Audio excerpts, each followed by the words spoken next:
Hello and welcome fellow gamers, my name is Borek and this is another episode of Stationeers. In the previous episode we've managed to set up a farm and a solar array which has been moved, but at the end of the episode I've planted one tomato over here and one fresh potato to see if they regrow. Well, actually they do regrow over one day, but the ones that you have not collected fruits from will not grow more. So that's kind of a suck. From each tomato you can gain 2 fresh tomatoes that you can eat, and the same goes with potatoes. From 1 potato you can every day get 2 fresh potatoes. Right, so that's basically that, and it covered all the necessary things related with the farming, at least with the basic farming. So let's just go outside and let's see what I've been doing over there. As you can see, the temperature is rising, so that kind of a sucks, so I have to keep that air conditioning going all the time. Righty, so I've did a little bit of moving and stuff. Yeah, where's my power charging unit?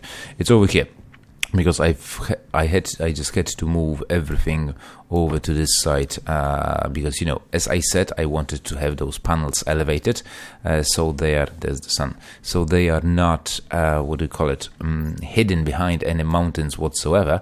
So this is really important. Now let me just still turn those around, because I still need to get some efficiency going with those. In today's episode, I'm hoping to get those automated.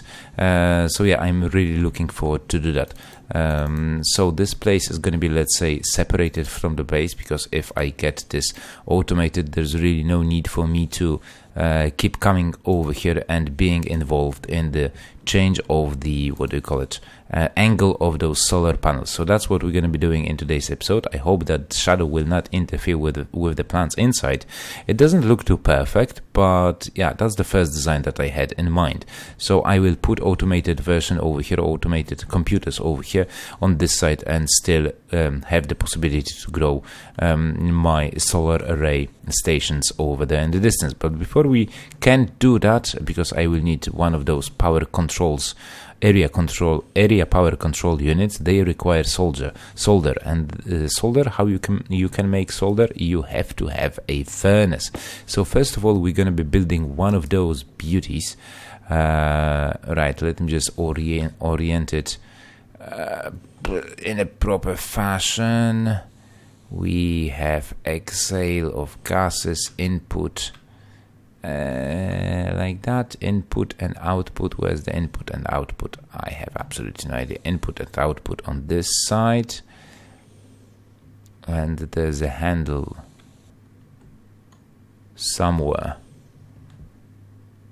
Right, so if we do this, we'll have input on this side, then we'll exhale gases. Can you do that on top? No. Let me just rotate that and find the sweet spot. Like that. No. Just a sec. Right, I think I have it the way I wanted to have it. So let's build it and let's see. Now we need iron sheets. Do I have any iron sheets? I had them somewhere. Iron sheets, okay, 2. That's nice. And the wrench. Is it too low? 2 more iron sheets. I think I can make those.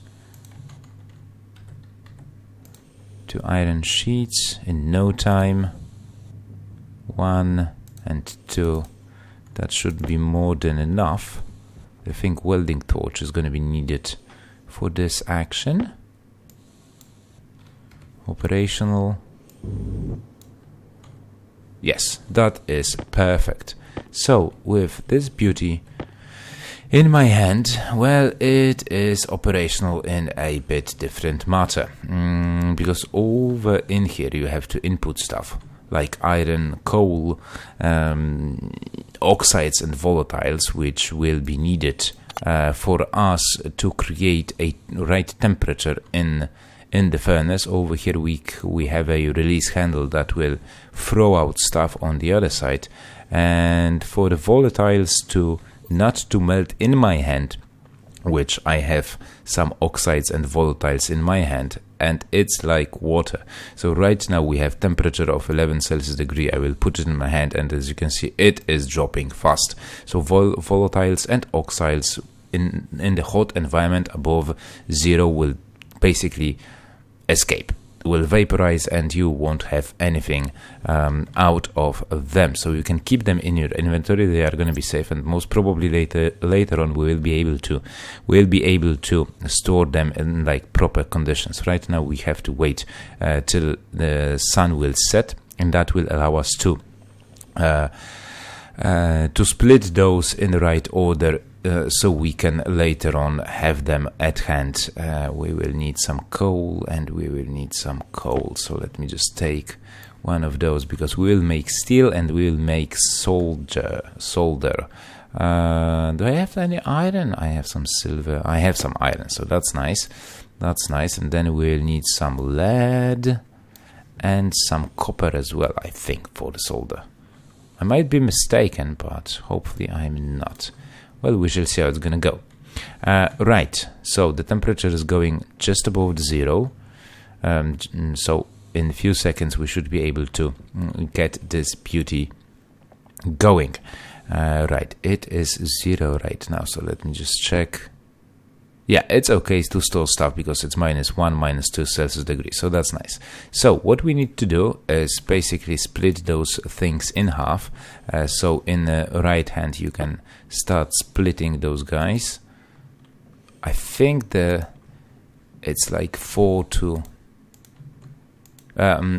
to 2, so 2 volatiles per 2 oxides.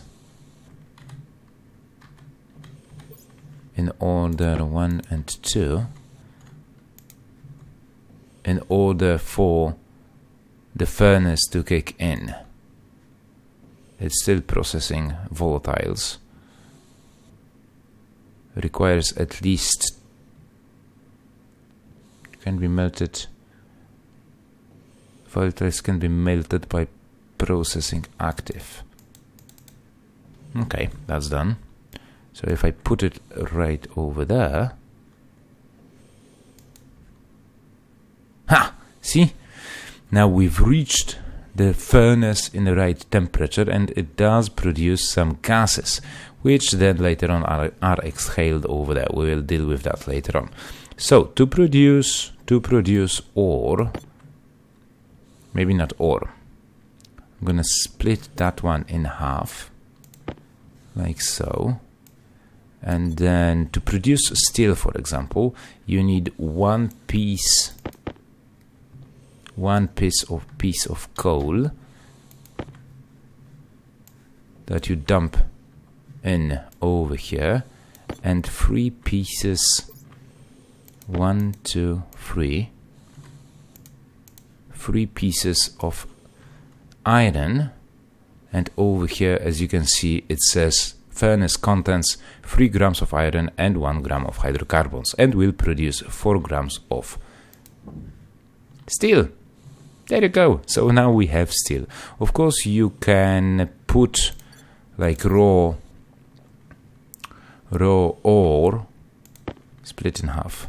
You can put those directly in here, and they will be produced, and you will produce iron ingots in a very, very fast matter. Now, let me just check how much stuff do I need in order to produce the solder. Right, so we need one lead, split 1. I'm going to actually make 3 already. So I'm going to dump 3 lead in here, and 1, or actually in this case, 3 iron. So 1, 2, 3. Power low. Yeah, I know, I get it. No worries. Will produce 6 gram of ingot solder. Bam, bada bim, bada boom. Fantastic. We have produced ingot solder. That is really nice because we will need it in order to produce area control unit. Don't tell me that I don't have any more power. God damn it. Oh, I had that one turned on. So I've used all the power in the base in order to get this going. And quite unfortunately, I also don't have enough power on me. So yeah, that is bollocks. That's why I need to have... Is it like large battery? Yes, it is.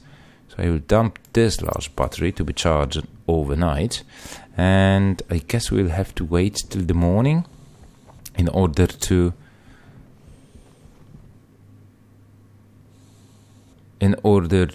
produce that area control unit. Over here you have a temperature of the chamber, furnace chamber, with a pressure and temperature. So right now it's 750 Kelvin, which is like 500 Celsius degree, roughly. I don't know if that's going to be enough to produce more of those things, but the only way to increase the temperature is to add volatiles and oxides in the right ratio. 2 volatiles and 1 oxide, over here in the chamber. So on the other side we will have to, this is furnace input and this is furnace output, so over here we have to put some piping as well. I'm going to put those solders over here, pick those up as well.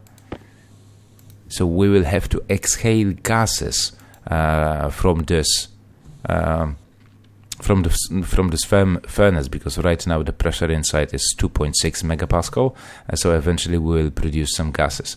Actually, I am wondering why that gas is going on over there. The temperature, okay, so we have some nitrogen, no oxygen, nitrous oxide, and some helium as well. And quite a lot of this deadly Project X thingy-jig. So I shouldn't be standing right next to it. Right, so that's really nice. So this is the way how you can produce solder, and in a fast matter steel, and not to mention that you can pop those in here, and that should convert all the copper ore in the iron, in the copper ingots. Bam, bada bim, bada boom. And maybe I could make... what do I have the steel? 33. So I should have 11 of the ore. So I'm gonna split one. No, that's not right. Not this one. Lead. No, that's not lead. I need iron. Oh, come back here. Come back here. No. That's...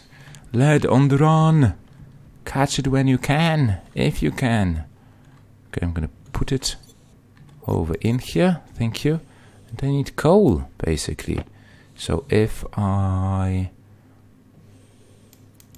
do this, split in half, and then split in half, and then split 1 and 1, that should be the right amount to produce enough steel. Of course not, because now the temperature is too low. God damn it!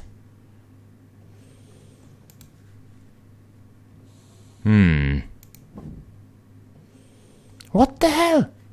What I've just created? Reagent mix. Okay, I need some sort of a centrifuge or reagent, centrifuge or recycler for that to continue. Well, the temperature is way too low for the steel to be produced. Right, so let's wait till the morning, and then we'll continue by building automated solar panels.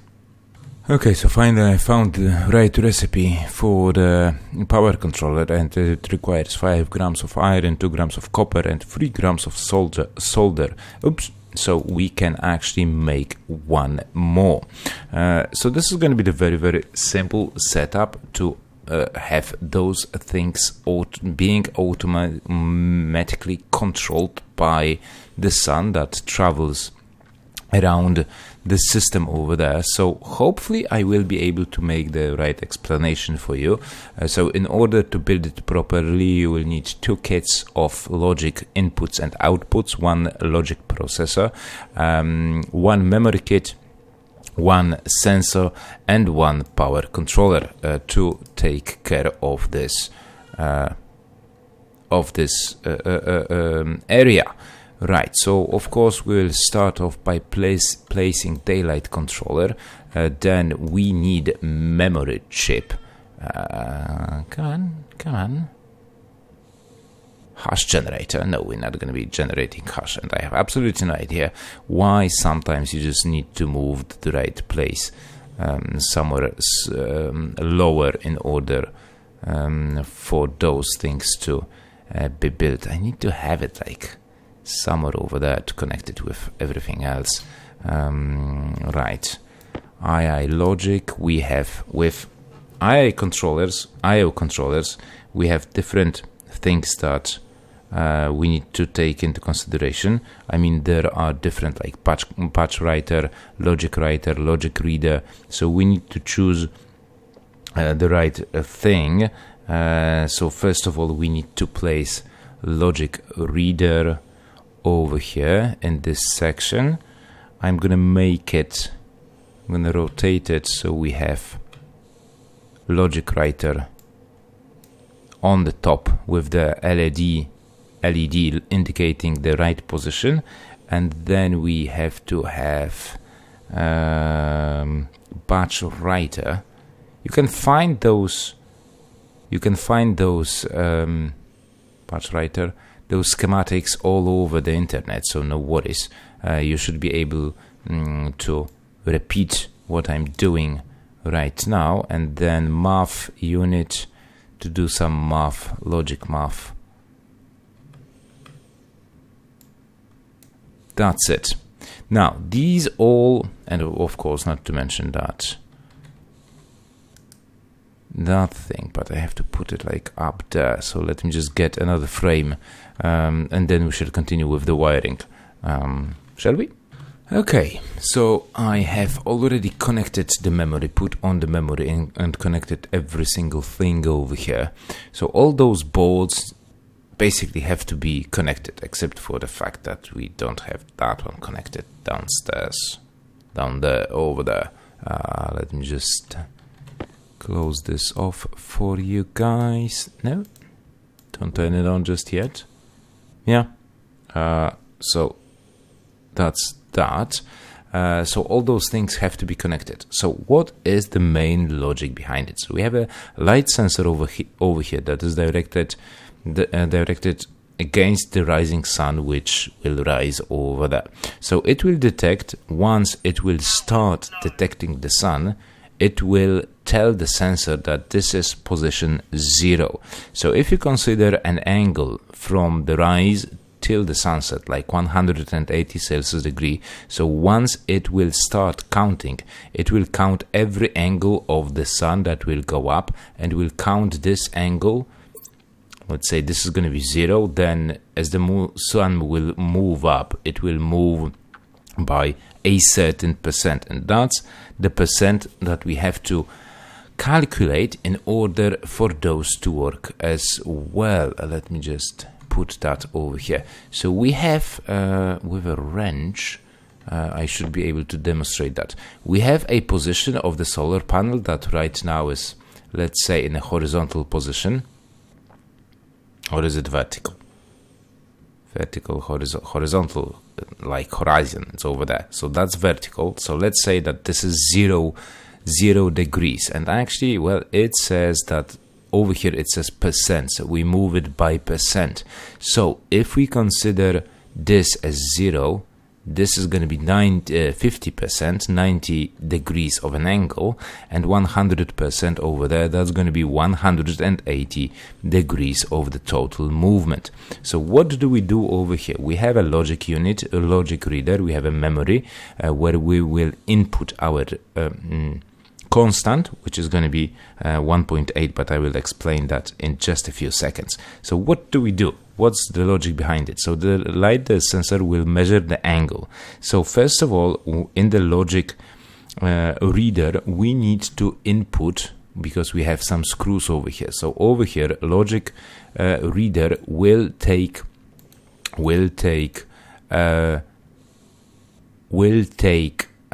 data from the logic sensor over here. So then it will move it, activate solar angle, prefab. It will output. Is that the right? No, that's a batch reader. This one will set an angle, solar angle, prefab hash for daylight sensor, change to prefab hash. So it will detect the angle and then it will calculate the solar angle. That's what it needs to be. Then from this logical reader, it will send data to the math unit, which is over here. Actually, we can turn all those on. So it will send data over here. So the input for the math will be logic reader, because it will detect the solar angle. Then the output, it will send data. It will logic, math, subtract, divide.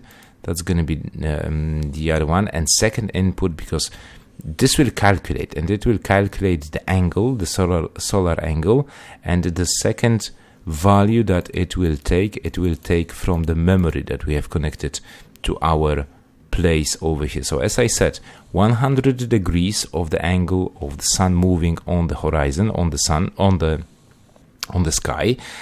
If you divide that 180 degrees, if you divide that by 100% that we have over here, so the constant is going to be 1.8. No, not that much. We need to increase that value by 1.8, and by pressing C you can go with 0.8 or 1.8. So it will take that value and input it in the math unit, and the angle that is considered as this 180 of the angles, it will calculate and divide one against each other. So let's say that's going to be 10% on the horizon, then it should, if it's going to be 18 degrees over the horizon divided by 1.8, then this solar panel should move 10% upwards.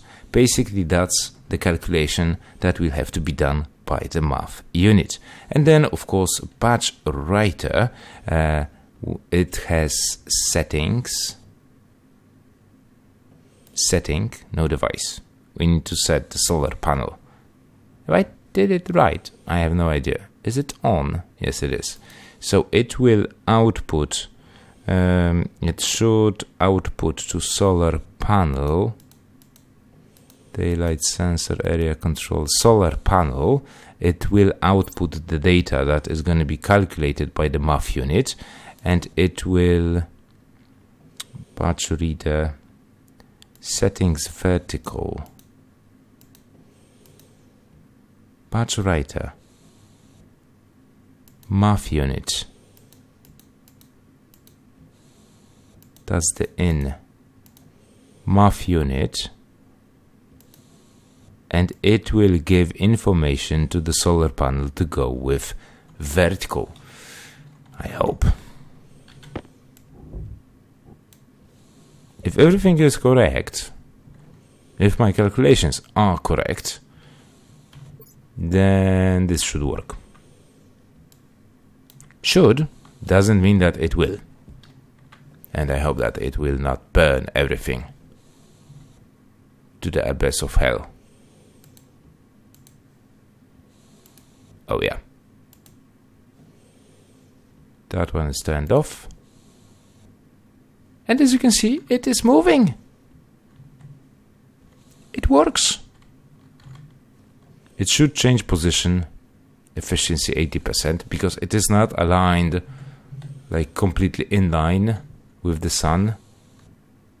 But as you can see, it is moving, efficiency is growing, so it is generating power. So basically that setup does seem to work, which makes me very, very happy. Of course, we will connect the mains over here on this side, so we can still charge the battery that is going to be inside, because all those units are basically, powered right now from a battery. And not to mention that I need to have that wire connected to those solar panels as well, in order for everything to work as planned. And I hope that it's gonna be efficient as hell.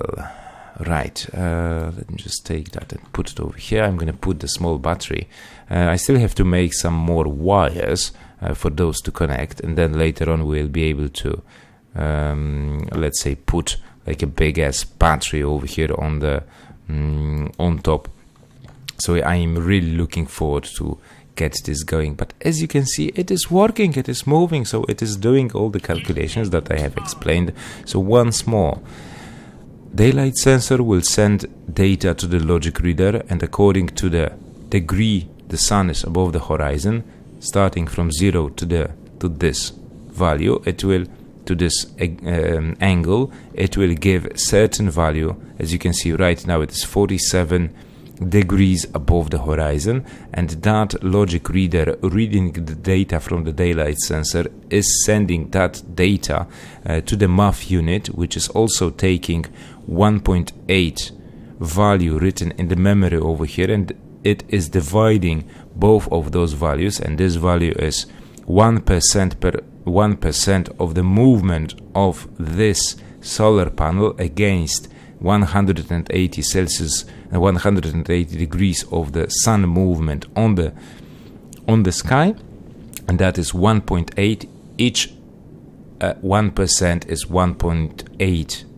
angle of the sun, and then the math unit, that being divided, moves all the data to the batch writer, which is sending data to the solar panels to align those as a batch. And once the batch is completed, meaning going from 0 to 180 Celsius to 180 degrees, it will reset itself back for another batch. So I hope that this is all clear to you, and this is what I have to face in this gameplay. Right, so that's gonna be it for today's episode, guys and girls. Now I have to connect those two, and in the next episode we will be making a big ass station battery that will allow us to not to utilize those small batteries anymore, and most probably we will have to be venting that furnace as well, and putting more and more stuff, and maybe separating some more gases. But yeah, that's gonna be it for today's episode. I hope you enjoyed it. If you did, remember to leave a like, comment about the gameplay, subscribe to the channel if you're new and you like what you see, and I hope that we will see each other in the next episode. So till then, take it easy, have fun, and happy gaming. Ta-da! It works! Perfect! This is really perfect.